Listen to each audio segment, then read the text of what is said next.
Friday? Okay, so if it's another day, we have another member of the Jobs Cabinet. Joining us today is Secretary Buttigieg. He served, as you all know, 2 terms as mayor of South Bend, Indiana, where he worked across the aisle to transform the city's future and improve residents' everyday lives. Household income grew, poverty fell, unemployment was cut in half.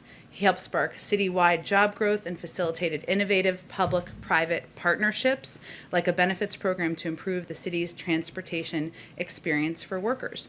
One of the mayor's initiatives, Smart Streets, led to benefits that included small business growth along previously neglected corridors and hundreds of millions of dollars in new private investment in the once empty downtown. He also served for 7 years as an officer in the U.S. Navy Reserve, taking leave of absence from the mayor's office for a deployment to Afghanistan in 2014, and he is the first openly gay person confirmed to serve in a president's cabinet. I know you know a few things about him from the past. He will take a few questions at the end. We kind of have a time limit, so as always, I will be the bad cop. With that, I will turn it over. Thank you. All right.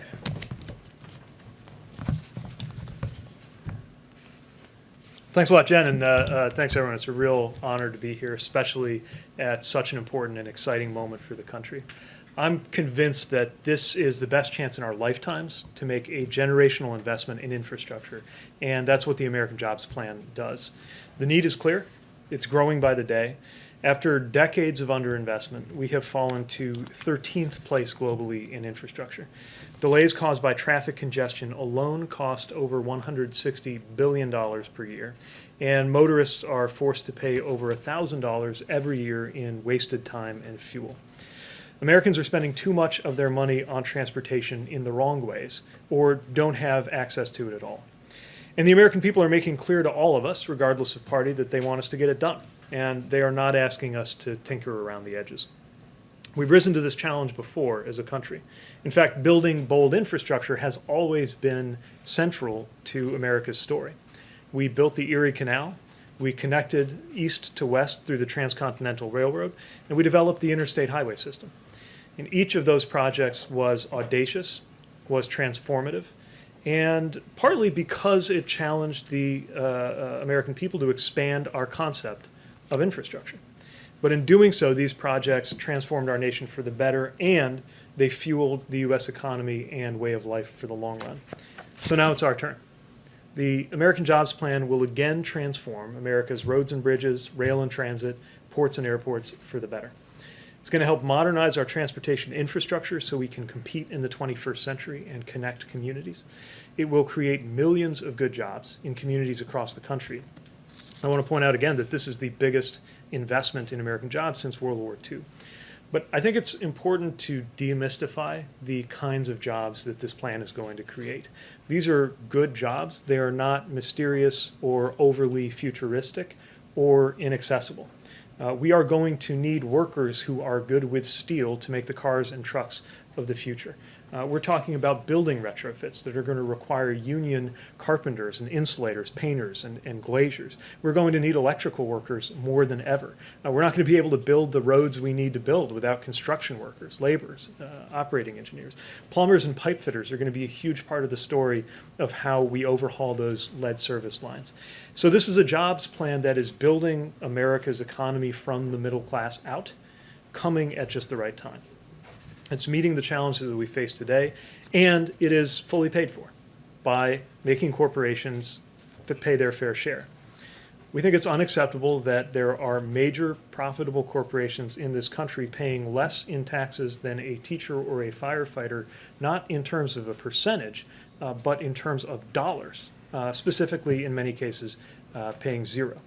And there's been a lot of talk at this moment, as you know, about what infrastructure is and isn't. I would argue that infrastructure is the foundation that makes it possible for people to live and work well. And you can't live or work or thrive without things like roads, clean water, electricity, broadband. Yes, that's infrastructure.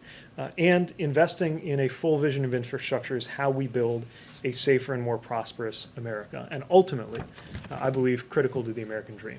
So that's why I'm thrilled to be in this role, delighted by the American Jobs Plan announcement, and spending time every day speaking to stakeholders about how to make sure we get it through. All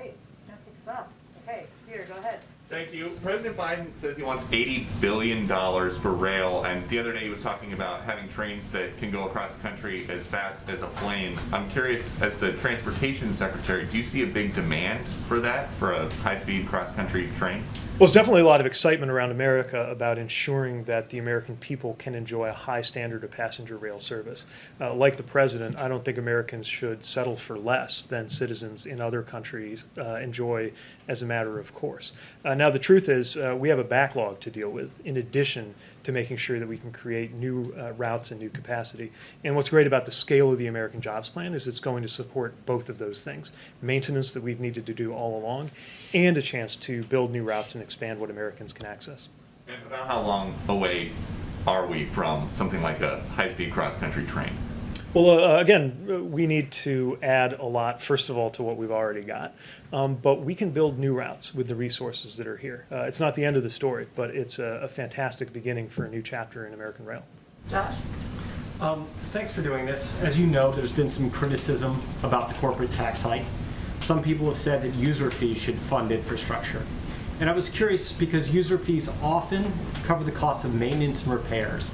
Does this administration have a plan to cover maintenance and repairs for all the infrastructure that's being built? So, as you know, the jobs plan envisions this being covered through corporate taxes, and the president believes very strongly that this is not something that should burden ordinary American families at a time when we've got so many corporations that have paid literally zero. And I also would argue that there's ample evidence that American corporations can be competitive at a tax rate like 28 for the simple reason that they were extremely competitive at a tax rate like 35. If they could handle 35, surely they can handle 28, which was lower, of course, is lower, would be lower than it's been for most of my lifetime. Now, we've heard a lot of different ideas on what the pay for should be. I think this is a good time to take those inputs on board, but for my dime, it's pretty hard to beat the vision that the president put forward. Does there need to be a dedicated revenue stream? Well, look, we'll keep talking with Congress about this, but as you know, for some time, we've seen general fund dollars going into supporting maintenance. So there are a lot of different ways to do this, but the best way I've seen, especially for these kind of capital improvements, is exactly what's in the president's plan. Mike? Hi, Mr. Secretary. Having covered state and local government for almost 20 years before coming here, I've seen the divisions that can erupt within a state, between regions of the state, as they fight over limited pots of money to build these kinds of infrastructure projects. How involved do you think the federal government, the Department of Transportation, the Congress, the White House should be in making the inevitable choices that are going to have to be made in terms of which bridge gets fixed first, which road gets widened?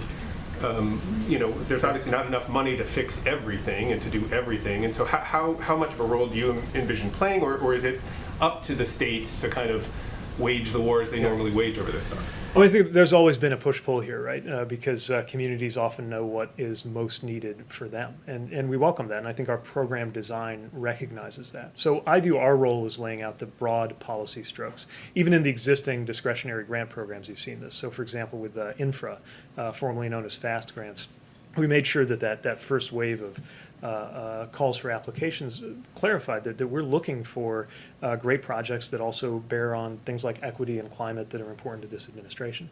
And you'll continue to see that in the program design.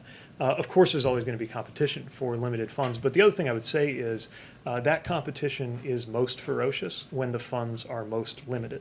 And so part of what we're trying to do here is make sure there's an ample set of resources to go around so that some communities may be the most successful in rounds of competition, but that it doesn't feel like other communities are being left behind, because we've got to make sure there's enough to raise the bar in the country as a whole. And just one quick follow-up on that. To the extent that then a lot of that decision-making gets pushed to the local level, because that's where they know that how to allocate the needs, how does the federal government retain oversight over what is an enormous amount of money, both in terms of just sort of waste, fraud, and abuse, but also in terms of making sure that that it adheres to those kind of broader equity issues that you guys have talked so much about? Yeah, I mean, I think that's a big responsibility for a department like mine that'll be charged with carrying this out. And the president has already made clear his very high expectations for us in the rescue plan dollars, right? That's about $40 billion just out of the rescue plan that we got to manage well.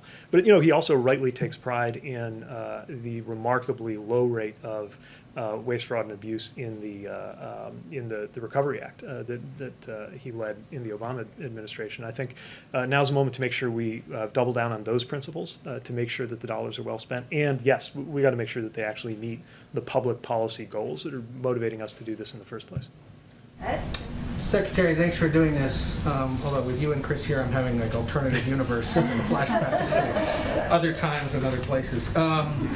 Since you're Transportation Secretary, travel, obviously, a big part of what you have to worry about. To Americans eager to get back overseas, whether it's by plane or by cruise ship, there have been questions about the cruise industry, especially this past week. CDC issued some guidance.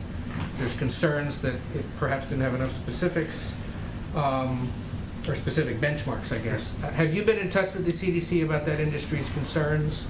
And to cruise industry leaders who say we should be treated more like the airlines, what would you say? Well, the bottom line is safety, right? And look, I'm the Secretary of Transportation. I can't wait for us all to be on the move as much as possible in a safe and responsible way.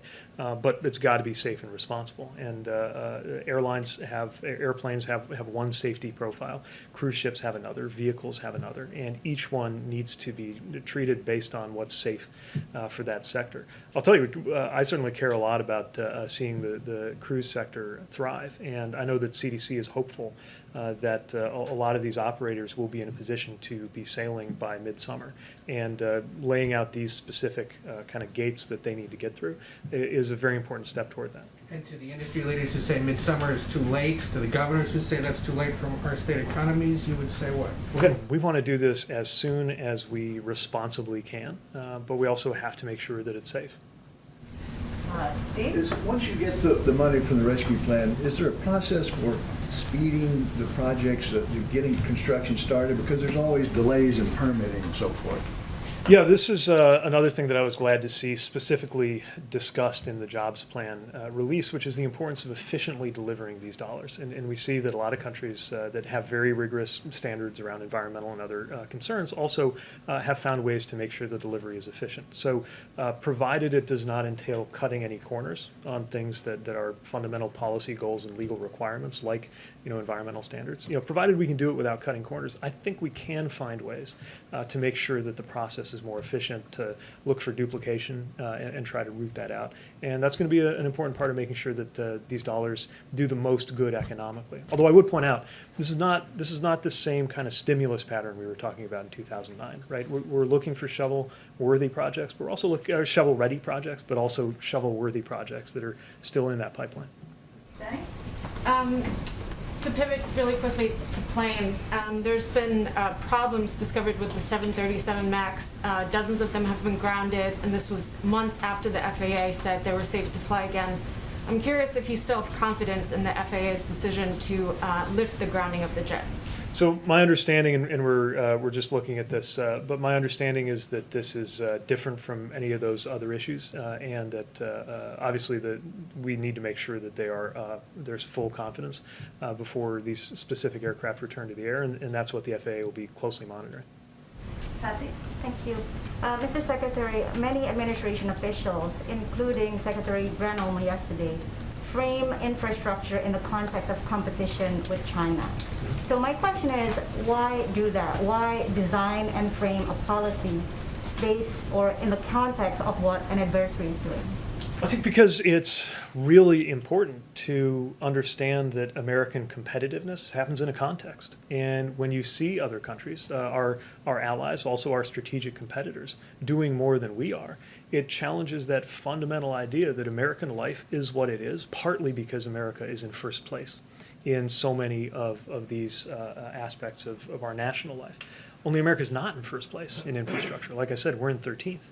So when you have a strategic competitor like China investing sometimes multiples of what we are in forms of transportation, we have to make a decision about whether we're content to be left behind or whether we actually want to remain number one. And for my dime, there's no good reason why we should settle for less, why we should be content. That it's nothing against Chinese citizens, but I'm not content that a Chinese citizen can count on a dramatically better standard of, let's say, train travel than a U.S. citizen. I think Americans should always have the best, and I think that's the tone that the president sets every day. To follow up on that, is it partly also a messaging strategy to get more Republican support? Well, I'll say that I've heard a lot of voices from across the aisle also expressing concern about whether America is falling behind in any number of strategic and economic dimensions. And again, a lot of that depends on what we're investing. And this is nothing new, right? I mean, part of what made the interstate highway system so important was an understanding that our national security in the Eisenhower era was well served by making sure that we had a more connected economy and country. That we're not in the Cold War, and this is not the Eisenhower era, but that principle that national security is at stake applies, especially when you consider that today, one of the biggest threats to our national security is the global security threat posed by climate change. Time for a few more questions. Have you personally spoken with Senator Manchin about this proposal I'm looking forward to speaking with him soon. this next week or? I don't remember the date, but I think we got a conversation in the works. And he, of course, has an issue with the corporate tax rate going to 28%. Is, in his proposal, his counter-proposal has been 25%. Can this plan be successful with a 25% corporate tax rate? Well, as you know, maybe the flagship piece that people are talking about most is the rate, but there's a lot of other things alongside that, right, in terms of what's going on with loopholes, the offshoring incentives, and other things. And I haven't had a chance to get a sense of how he views those things adding up, whether he envisions another element that makes up for the gap between 25 and 28. Those are the kinds of things I want to take up with him and have a good conversation on. Because I think, for anyone who is on board, and by the way, I have yet to talk to anybody who, including in conversations with Republicans, who is against the idea of a big investment in infrastructure, right? So most of the dialogue we're having is around how we're going to pay for it. And we're really eager to hear the alternative suggestions for how to pay for it. And have Republicans given you, so far, alternative suggestions for how to pay for it that you believe are viable? Not in any detail, no. Just to follow up on what Caleb said, because you actually asked my question. Coordination. Not coordination, but you would be willing to lower the corporate tax rate in exchange for maybe closing additional loopholes, or like this 28% is not a fixed rate that you are dead set on keeping? Well, we've heard the president say that this is going to be a process of negotiation, that we're going to take ideas on board, that there's going to be refinement as we go. I haven't heard a proposal that I consider to be better than the one the president put forward, but it's early in that legislative process. Rob, make it a good one. Well, I've got a couple from people who can't be here today because of COVID-19 restrictions, as they're pulled. So first of all, from Chris McGeeran of the LA Times, to follow up on the high-speed train question. How about California high-speed rail? Is that a project that could be funded through the infrastructure bill? Potentially. I mean, I think it's important to recognize that communities of different types and in each part of the country can benefit from high-speed rail, or even from raising the standards of what most other countries would consider regular speed rail and their availability here in the U.S. But this is not crafted in a way that's targeting any one area. This is about lifting our game as a country. And if I may, from Ben Gittleson of WABC in New York, does the administration support congestion charging in New York City, and will the administration do anything for drivers who will ultimately pay that premium? So this is a decision for the different parties that are all involved in that. Our responsibility mostly has to do with the environmental assessment process that goes on. We're certainly very interested to see that process unfold. And, we think different solutions work differently for different parts of the country. It's not an example of something that's best designed here in Washington and then imposed on local communities. But obviously there's a real challenge with congestion there and real revenue opportunity as well. Okay. Thank you, Mr. Secretary. All right. Thanks very much. Appreciate Real you honored to be coming. here. We'll have him, invite him back. Sounds good. Thank you. And thank you for Chris, too, while you're here. You're welcome. I was a little concerned when I saw him deputized to be backup Easter Bunny, but I'm counting on you all to treat That's him right. well. The indoctrination we agreed upon. Okay. Thank you so much. Thank you for joining us. Okay. All right. Chris will always be the bunny in our eyes. A couple of items for you while we are wrapping up the week. As you know, the administration submitted to Congress President Biden's discretionary funding request for fiscal year 2022. I know we did a call this morning, but just to give you all a little bit more from here. As Congress prepares to begin the annual appropriations process, the request lays out the President's discretionary funding recommendations across a wide range of policy areas and outlines a strategy for reinvesting in the foundations of our country's resilience and strength. The request, which represents only one element of the administration's broader agenda, includes major investments, proposed investments, I should say, in K-12 education, cutting-edge medical research, housing, civil rights, and a range of other priorities that are vital to our future. Later this spring, we will release the President's full budget, which will present a unified, comprehensive plan to address the overlapping crises we face in a fiscally and economically responsible way, and that will also include a number of the proposals you've seen him introduce over the last, the big proposal he just introduced and other proposals that he will introduce between now and then. Our country is confronting historic crises, a pandemic, an economic downturn, climate change, and a reckoning on racial injustice. At the same time, we're also inheriting a legacy of chronic underinvestment, in our view, in priorities that are vital to our long-term success and our ability to confront the challenges before us. So the President is focused on reversing this trend and reinvesting in the foundations of our strength, and this process provides another opportunity to do that. And so the funding proposal is an indication of our priorities. You may have also noticed another flag flying above the White House today, in keeping with the President and the First Lady's commitment to honor the sacrifices of all those who serve, including veterans, their families, caregivers, and survivors. The President and First Lady have restored the POW MIA flag to its original location on top of the White House residence. In a true display of bipartisanship, Senators Hassan, Warren, and Cotton wrote to the President at the beginning of the administration requesting the POW MIA flag fly high above the residence. This follows passage of a bipartisan legislation in 2019 led by those same senators, which requires the flag to be displayed whenever the American flag flies on federal buildings. Today also happens to be National Former Prisoner of War Recognition Day, a day when we remember and honor those who were in captivity in service to our nation and recognize those who awaited their return. I have two more items. One of them is a week ahead. The Semiconductor Summit, of great interest to many of you, I know.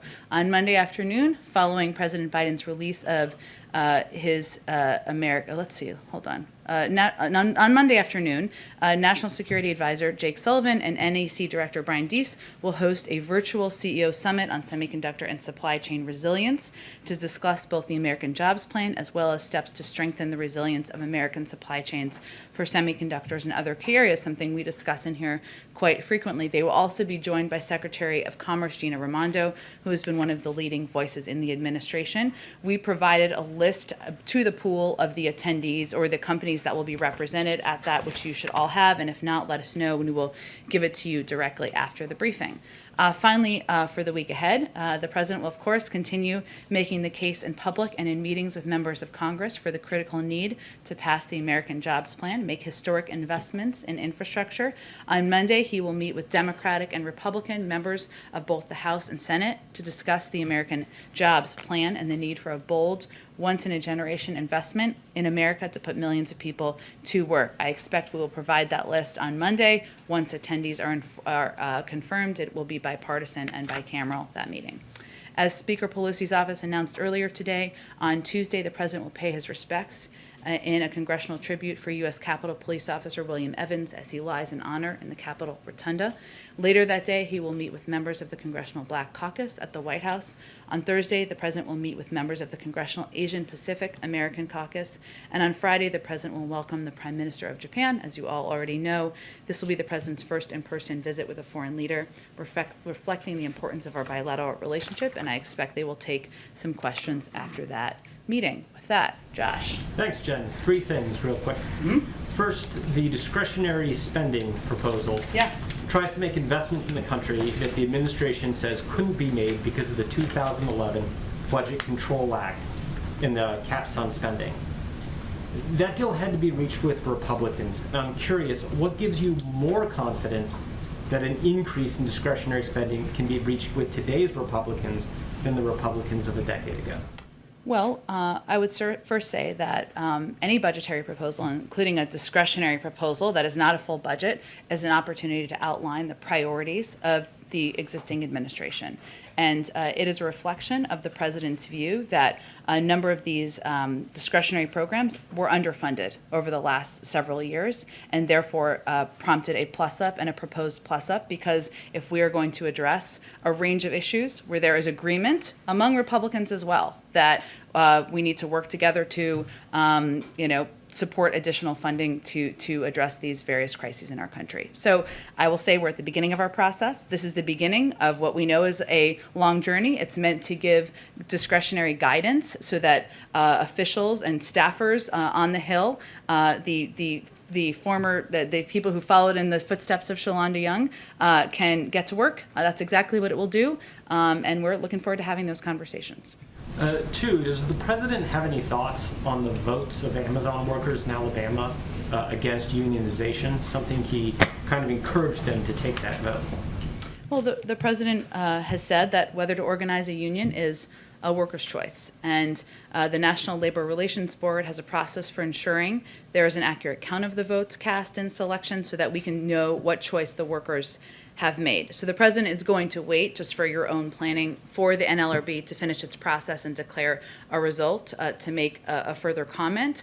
But I will say broadly, as you know and you alluded to in your question, we know it's very difficult for workers to make the choice to form a union. That's why the president's American Jobs Plan includes protecting the Right to Organize Act, which would give more workers the ability to organize and bargain collectively with their employees. And that's a fundamental priority for him, something he's fought for throughout his career. But we will wait for further comment until the NLRB concludes their analysis. And then North Korea's leader said the country's economic woes right now are the worst since the famine in the 1990s. Does that create any additional security risks for the U.S.? And are we under any obligation to deal with the humanitarian crisis? Well, first, I would say that no actions that we are taking as it relates to sanctions are meant to be targeted at the North Korean people. They are in the conditions and the circumstances they're in because of the actions of their leadership. We continue to work with international leaders and organizations to provide humanitarian assistance, something that we believe is important and vital to do from a humane standpoint, even while we have issues with their nuclear aspirations. Go ahead. We looked at the Pentagon budget. You're proposing a modest increase. Mm-hmm. Is that enough to meet the priorities set out by the administration, since you're facing an increasingly assertive China and Russia poses a threat to Ukraine? You're absolutely right, Stephen. We've spoken, of course, about our concerns about exactly those issues. I will say that first that this is a proposal for to give guidance to the Hill and hardworking budget staffers on the Hill as they put together the 2022, budgetary plans. The focus of the plus-up on defense is meant to address a couple of issues over that period of time, promoting diversity and inclusion in the armed forces, fulfilling our commitments to military families. Part of it goes to military and civilian pay increases, or that's what is proposed, prioritizing defense investments in climate resilience and energy efficiency. We believe it provides a robust funding level for the military forces needed to deter war and ensure our nation's security is grounded in the administration's interim national security guidance. But again, there will be a full budget later this spring that will be proposed by this White House. Secondly, China's been conducting military exercises around Taiwan. How do you interpret these moves? Are you concerned that they might invade Taiwan? First let me say that we're not looking, as you know, for confrontation with China. Our focus and our relationship is one based on steep competition. We have been clearly, publicly and privately expressed our growing concerns about China's aggression towards Taiwan. China has taken increasingly coercive action to undercut democracy in Taiwan. We've seen a concerning increase in PRC military activity in the Taiwan Strait, which we believe is potentially destabilizing. So we are watching that closely. I can't make any other predictions from here. Of course, the Department of Defense and others would be in the lead on making those assessments. Go ahead. Jen, thank you. The President's commission on expanding the Supreme Court is out. We know he's going to wait for the results. What is the president's view of the calls for Justice Breyer to step down? He believes that's a decision Justice Breyer will make when he decides it's time to no longer serve on the Supreme Court. So should the groups pushing for him to go back off?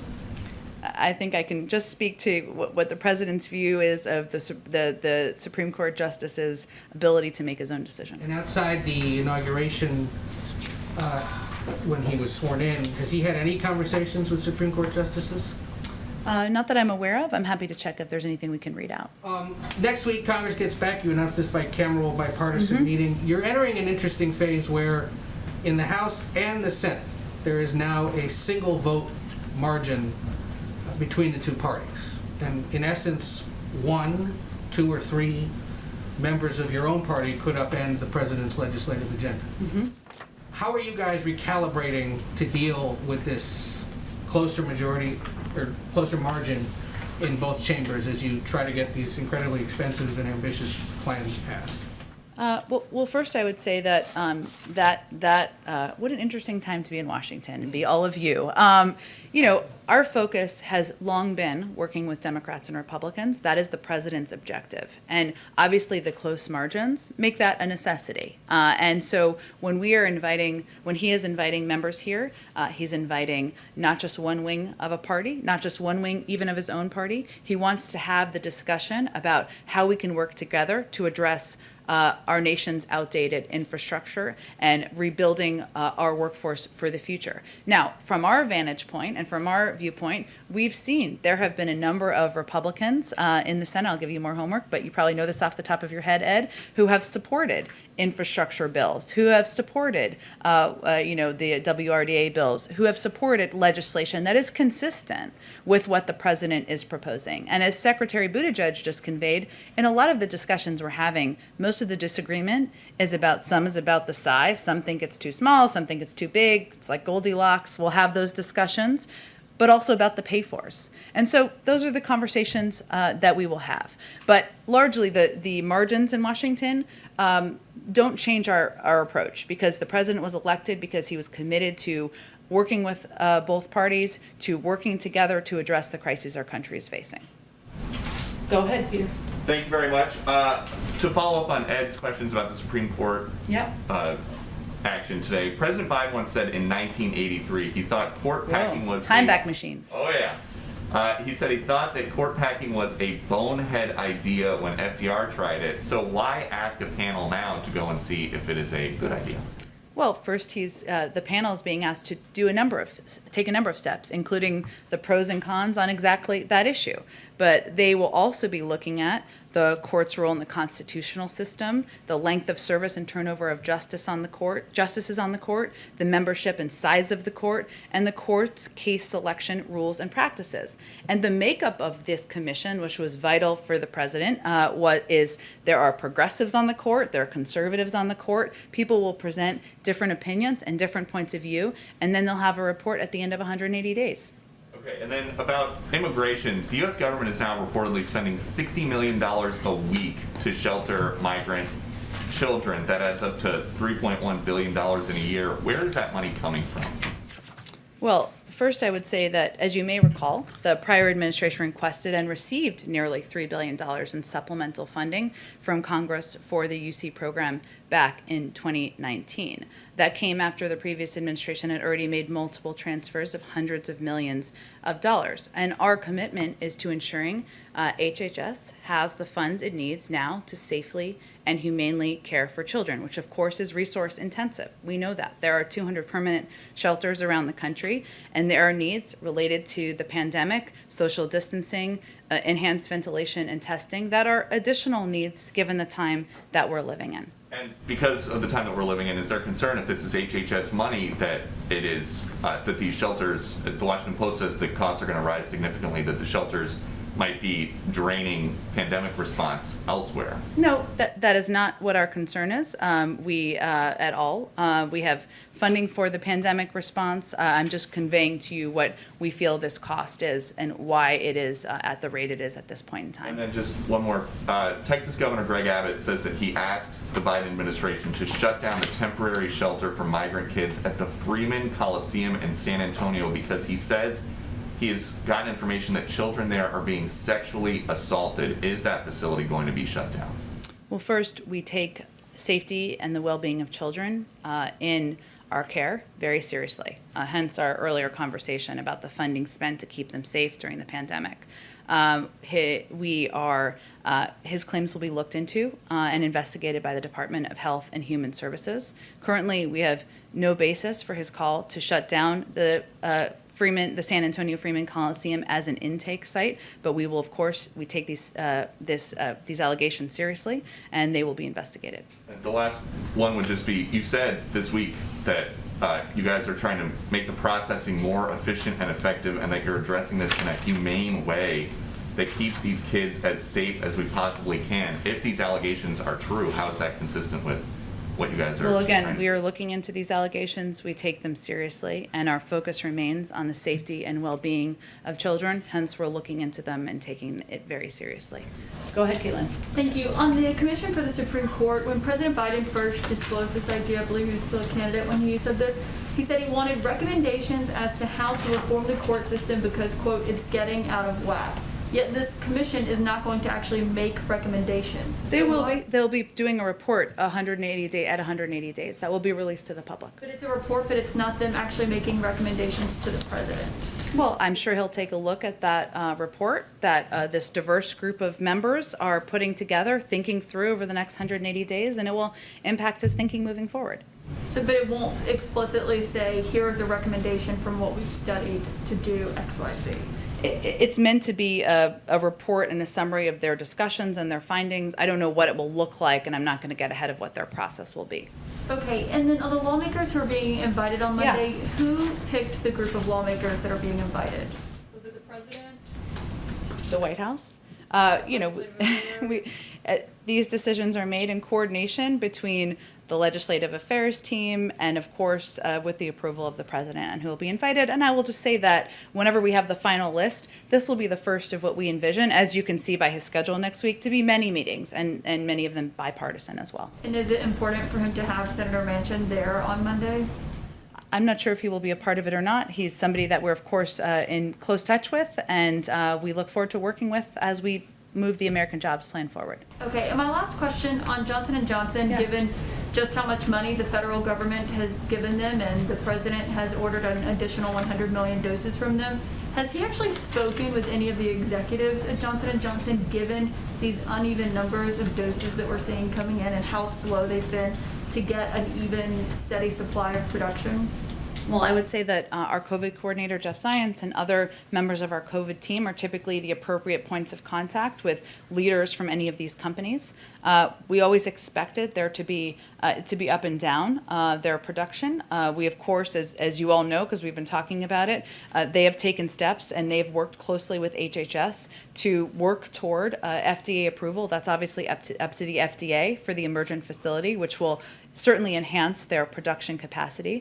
But we see this as, our role here is to take steps we can from the federal government along the way to help ensure that we are getting as much J&J supply and doses out to states, out to the American people, so that it can contribute to our recovery from the pandemic. But we always knew, we've known for some time that there would be ups and downs on the road. But I think also we thought that they would have a lot more ready by now than what they have produced. I mean, according to the initial federal contract even, it's far different than what that was supposed to be. Understandably, there are issues, but does the president feel that this rises to the level that he should make a phone call to someone at Johnson & Johnson to discuss what's been going on? He's confident in the role that the COVID team plays, and we've also been assured by Johnson & Johnson that they remain committed to meeting their contract of delivering 100 million doses by the end of May.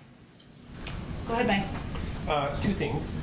First, to follow up on Caitlin's question about the commission, it is Yeah. my understanding that the commission has actively decided not to make any specific recommendations for or against the issues that they're examining, whether that be term limits on justices or expanding the size of the court. That does differ from what the president seemed to say as a candidate. Are you suggesting that he wants the commission to change that direction and actually come to him with specific recommendations? No, I'm only suggesting that he asked his team to put together this commission to reflect a diversity of viewpoints, which it certainly will.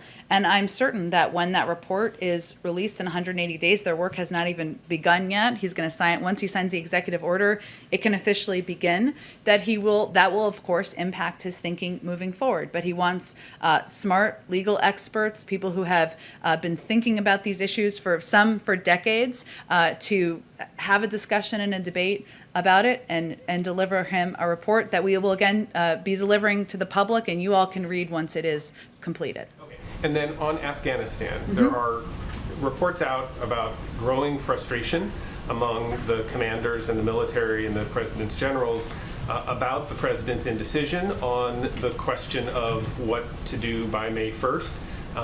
What do you say? What does the president say to his generals and the people that are dealing with the situation in Afghanistan as to why we're now just weeks from this deadline and we still don't have an answer as to which way it's going to go, whether the troops are leaving or not? Well, I know there was a report with unnamed sources, so we don't know who those sources are, of course, which I know is typically frustrating to all of you. But the president's commitment is to bringing a responsible end to the conflict, removing our troops from harm's way and ensuring that Afghanistan can never again become a haven for terrorists and that would threaten the United States or any of our allies. He wants to make that decision in close consultation with partners around the world, with the advice of his national security team, and do it in a way that ensures we are protecting our national interests and the safety and security of our troops, all at the same time where there's diplomatic negotiations with the Taliban. So he has been clear publicly, I think, that it is operationally challenging to get troops out by May 1st, but I certainly expect you will hear from him on what his decision is in advance of that period of time. But is it responsible for you talk about a responsible management of the situation. Is it responsible to let a deadline like that come within a matter of days even, perhaps, with the military not really knowing for sure what their posture is going to be? I can assure you that the president's approach is responsible and that he is taking the advice, the counsel, the consultations of members of his military leadership, members of his diplomatic leadership, and also our partners and friends around the world into consideration as he's making his decision. And his view is that's the responsible approach. And one last thing that occurred to me, I wouldn't want Friday to go by without asking. It's about the dog? No. Let somebody else do the dog. It had a dog feeling in the air today. The speech to Congress. Sure. You did a week ahead. I know. Didn't seem to have that included in there for next week. It will not be next week. It will not be next week. So do you have any? I think you said yesterday or the day before you're still working with the Speaker's office, but nothing new to add? Nothing new to report. And I would just remind you that whenever a date is finalized, the invitation would be officially issued, right, from the Speaker's office. So, but we are still working to find out. Part of that question about that would be, though, you've obviously now, you're stacking up things that you need to sell, that you and the White House and the President need to sell to the American public. Mm-hmm. You've got the jobs plan now, you've got the budget that, you've added on there. Yeah. Presidents typically use these moments of a speech to the Congress and to the public as an opportunity to sell this, to kind of make the pitch. Are you guys depriving yourselves of some opportunities to do that by delaying this? I promise you we will have something to sell in the speech, and we will use it for that opportunity. Go ahead, Patsy. Thank you. Jen, my question is about U.S. global response to the pandemic. Mm-hmm. Now, we know that we've given $4 billion to COVAX. There's the initiative with the Quad, some vaccine sharing with Mexico.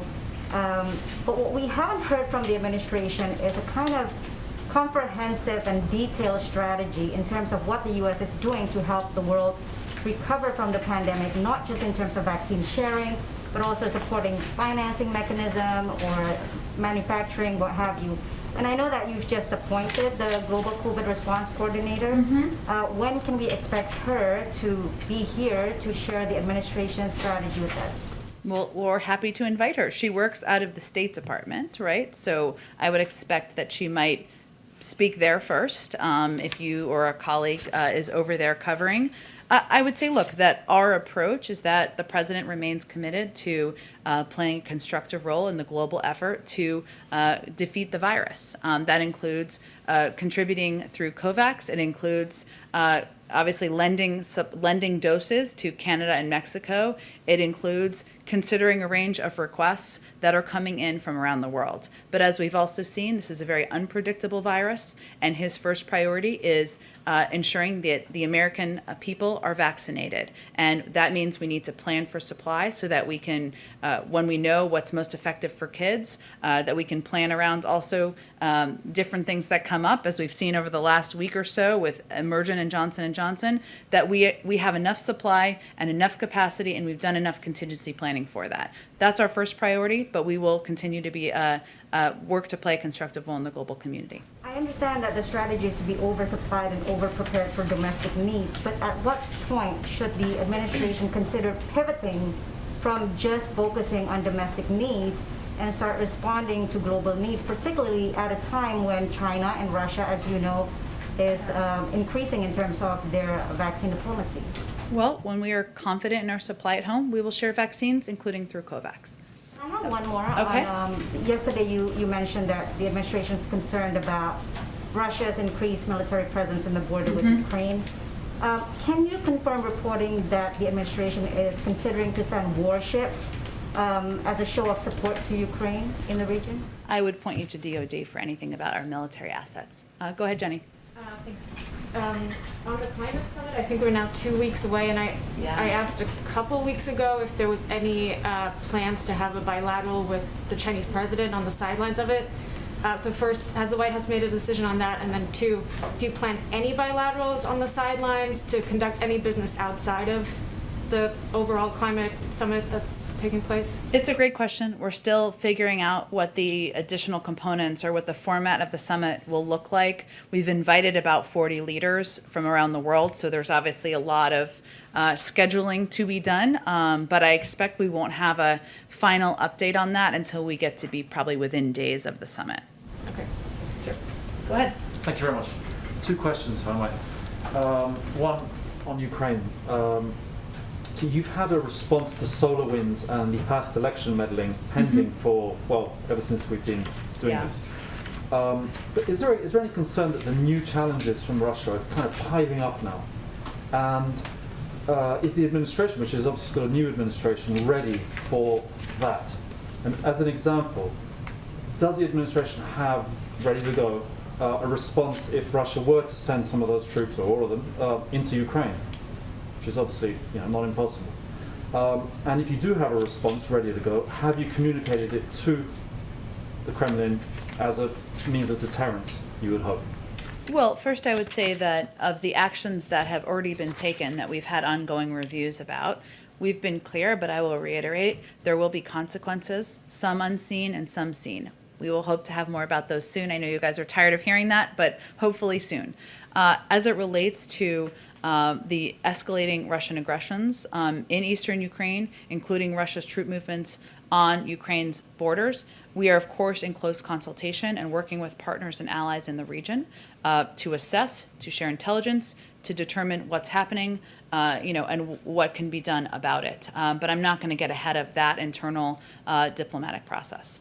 Have you made that call, as it were, to the Kremlin to say, you do this is what's going to happen?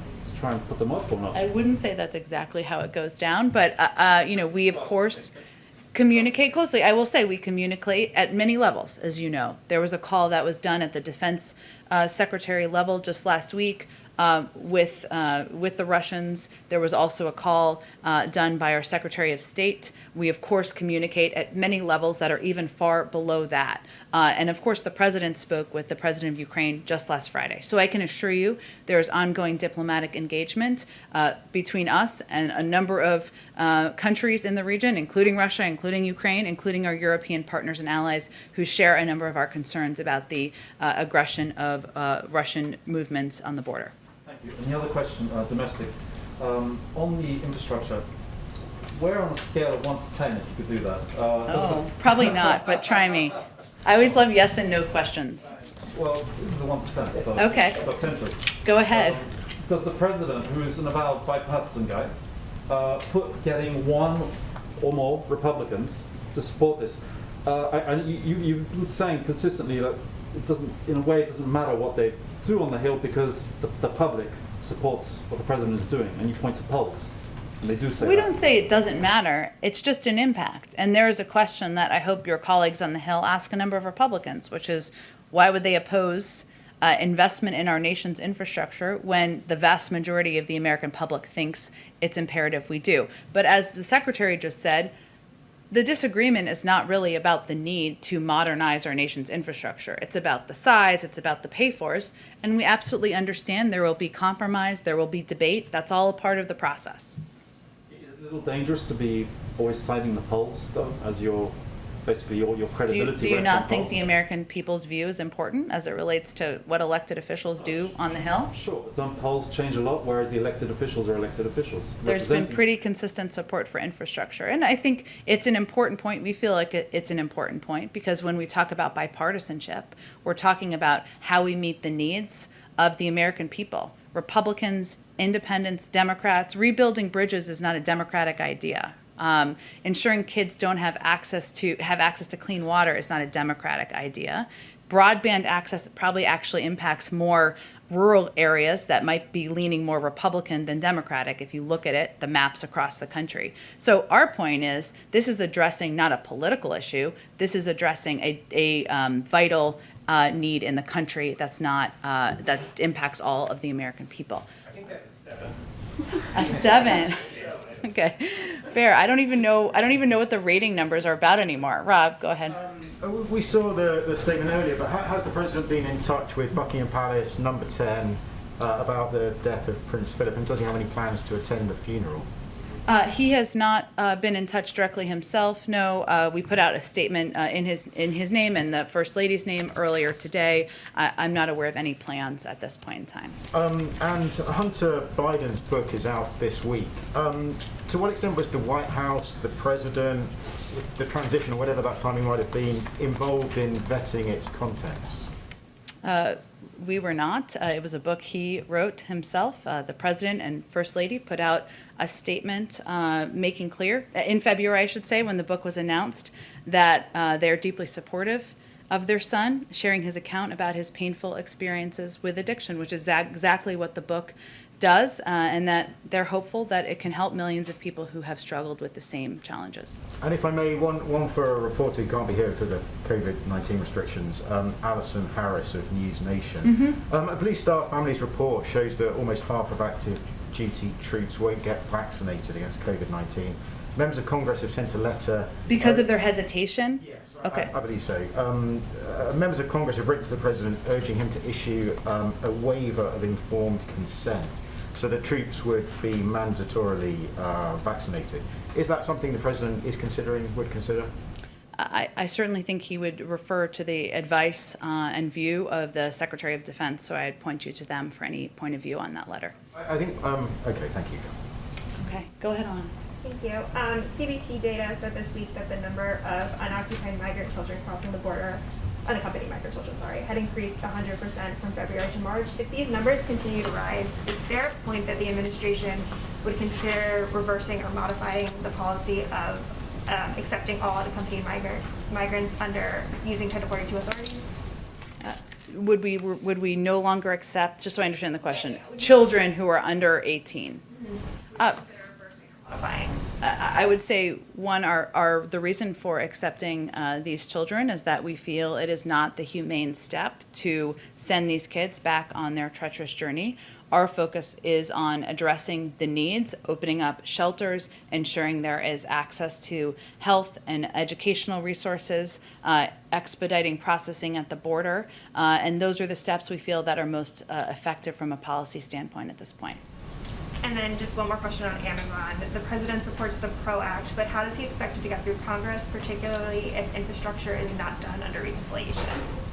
How does he expect to get the PRO Act passed through Congress? It is something that he certainly strongly supports, and it's consistent with his advocacy for the ability and rights of workers to organize.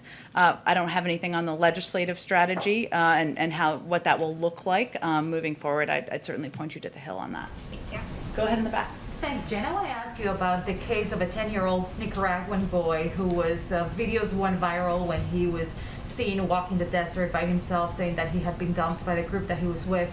Through our reporting, we now know that this child had been deported with his mom days prior. His mom is kidnapped in Mexico. He was able to free himself through a family member who paid ransom, and that's how he ended up back in the U.S.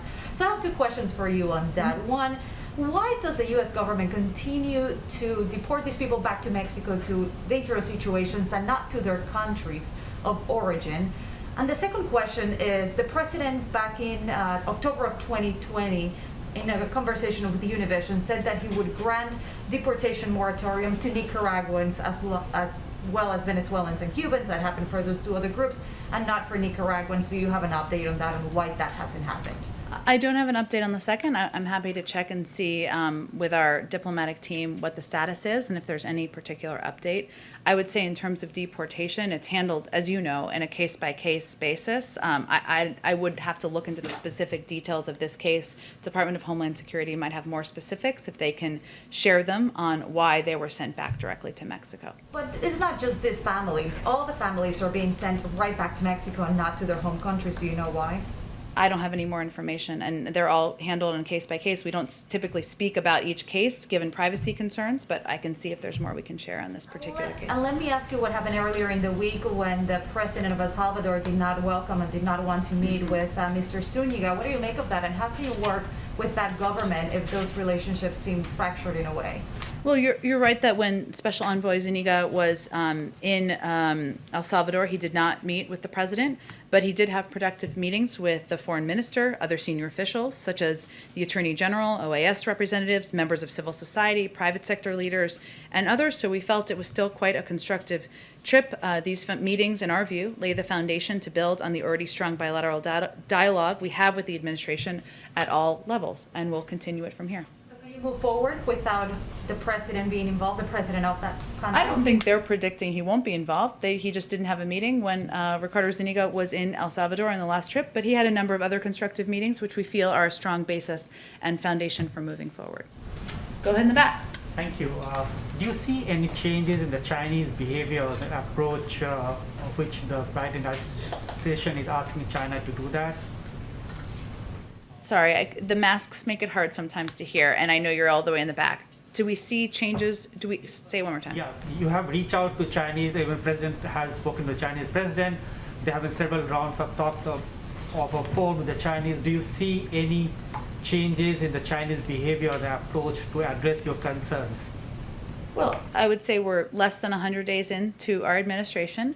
What we can control is how we approach our relationship with China. We see it as one that is about competition, not about conflict. And our focus is also on approaching the relationship from a position of strength. So that includes rebuilding, investing in our workforce at home, things like infrastructure investment, ensuring we have broadband access across our country certainly fit into that category, and also working very closely with our partners and allies in the region and also across Europe. So that's how we're approaching it. In terms of assessments of their changes in behavior, I would leave that to all of you to assess. But how do you characterize the response from the Chinese in the first 100 days? I don't have a new assessment from here. We are approaching this from a position of patience. We're not in a hurry. We are working to strengthen our conditions at home, better support our workforce, ensure that we are approaching the relationship from a position of strength. In your week ahead, you said Prime Minister of Japan will be coming here next Friday. Yep. This is the first foreign leader visiting the White House in the Biden. Can you give us a sense of what's the kind of preparation you are having? Is there going to be a joint statement or joint press conference with the foreign leader? I expect they'll have statements, and we'll take some questions as well while they're here. Okay, there's one more on Russia, follow up on Russia. The Bloomberg has said that the review is over and the administration is discussing potential retaliatory measures at this stage. Can you confirm that? Is the review over, or you're considering some actions against Russians? I can confirm there will be consequences, some seen, some unseen, and we hope to have more on that soon. Thank you. Go ahead. Hi, thanks. I wanted to ask about the infrastructure plan and Sure. climate, specifically clean energy tax credits. Treasury released a summary recently with a few more details on this, but I'm just wondering if you guys have, the White House has kind of a top line number for all those credits, how it affects the overall climate impact of the plan, and what role those might play in selling the plan to some Democrats on the left who have suggested they think the plan doesn't go far enough on climate. Sure. Well, I will say that the plan, we feel, reflects on the president's view that there is a profound urgency and existential threat that we are facing from our climate crisis. That the climate crisis is presenting an existential threat, I guess, is the more grammatically correct way to say it. And we believe that he wants to take every opportunity we can to help address that. So the American Jobs Plan will position the United States to meet President Biden's goals of creating a carbon neutral power sector by 2035 and a clean energy sector by 2050. It will do that by building modern, sustainable, and resilient infrastructure, ensuring clean, safe drinking water is a right and available to all communities, revolutionizing electric vehicle manufacturing, mobilizing the next generation of conservation and resilience workers. This will not be the totality of what we do to address the climate crisis in the Biden-Harris administration, but it is certainly an important step and one that we've had positive response from a number of members. Specifically on the clean energy tax credits, do you have any other, again, top line numbers, or do you have any idea of when those may be forthcoming? And just so I understand the top line numbers in terms of the impact of the tax credits. Some of the credits you guys want to extend, et cetera, but does the White House have actual dollar figures for how many billions of dollars that represents, et cetera? We did put out a 25-page fact sheet. If it's not in there, we will certainly get you more specifics, and we hope to have state-by-state details early next week. Thanks, Jim. Oh. What? Oh, this? he's a new member of our, I'm just kidding.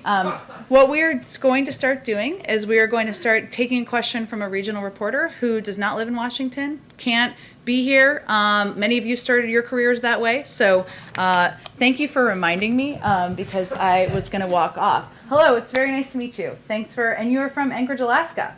Come to us from Anchorage. Yes, I'm here at the state capitol in Juneau today, though. Great. Thanks for joining us. So this is the White House Press Corps. They won't ask you questions, but how can we help you? What questions do you have for us today?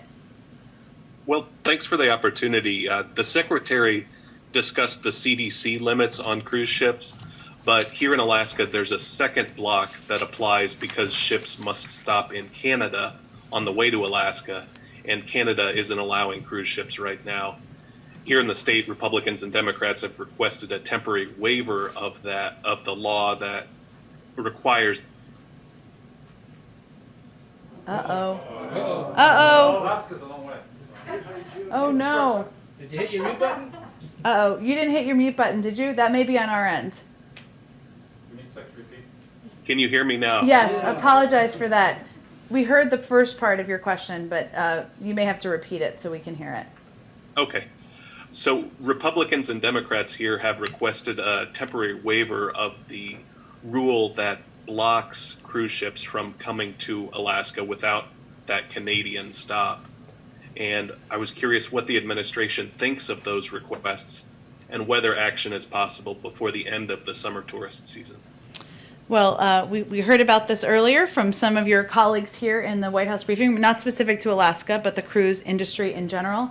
It's certainly an industry that we want to thrive, and we just want to ensure it is, we are reopening capacity in a safe manner and doing that as quickly as we can. I will say that we have been working with Senator Murkowski and Alaska officials on engaging Canada and finding ways to assist the cruise ships. That's a process that's ongoing. Fortunately, I don't have more details, but it is something we are fully aware of, that we are working with your senators on to help address, and we certainly recognize the importance of the cruise ship industry to the Alaska economy. Thank you so much for joining us. We appreciate it, from Alaska. Okay. Well, thank you guys. Happy Friday. Have a great weekend.